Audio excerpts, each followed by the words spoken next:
Halo teman-teman, perkenalkan nama saya Sares Doro dari kelas Idodo A5. Di sini saya akan mengerjakan tugas pengertian, fungsi, dan manfaat explicit intent dan implicit intent.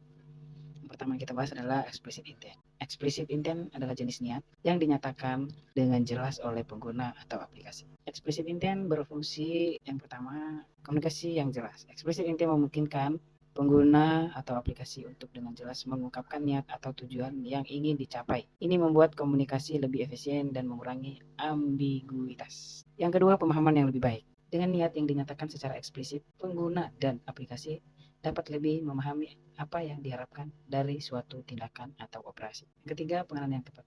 Explicit intent membantu sistem untuk mengetahui tindakan apa yang harus diambil sesuai dengan niat yang dinyatakan.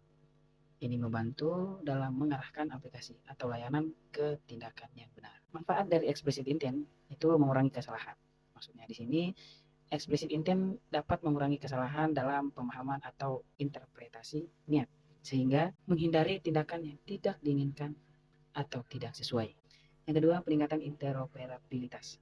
Maksudnya di sini explicit intent memungkinkan aplikasi yang berbeda untuk berkomunikasi dengan jelas dan saling bekerja sama dan meningkatkan interoperabilitas sistem. Yang ketiga, pengembangan aplikasi yang mudah dipahami. Maksudnya di sini dengan explicit intent, pengembangan aplikasi dapat membuat antarmuka yang mudah dipahami oleh pengguna karena tujuan dan tindakan yang diperlukan dinyatakan dengan jelas. Nah, sekarang kita masuk di implicit intent. Implicit intent adalah jenis niat yang tidak dinyatakan secara eksplisit, tidak ditarik dari konteks atau situasi tertentu. Fungsi dari implicit intent itu satu, kontekstual. Implicit intent digunakan untuk mengambil tindakan yang sesuai dengan konteks atau situasi tertentu.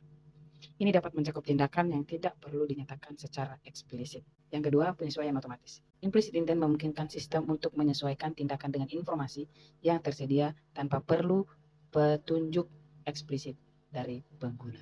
Nah, sekarang kita masuk pada manfaat. Manfaat implicit intent itu satu, efisiensi. Implicit intent dapat meningkatkan efisien dalam berinteraksi dengan aplikasi karena sistem dapat mengambil tindakan yang sesuai tanpa perlu input eksplisit pengguna. Yang kedua, keterhubungan yang lebih baik. Implicit intent dapat membantu dalam menghubungkan berbagai komponen atau layanan dalam suatu sistem, mengurangi kebutuhan untuk pengaturan manual. Yang ketiga, pengalaman penggunaan yang mulus. Dengan implicit intent, pengguna dapat memiliki pengalaman yang lebih mulus dalam penggunaan aplikasi karena banyak tindakan dapat diambil tanpa perlu input yang berlebihan.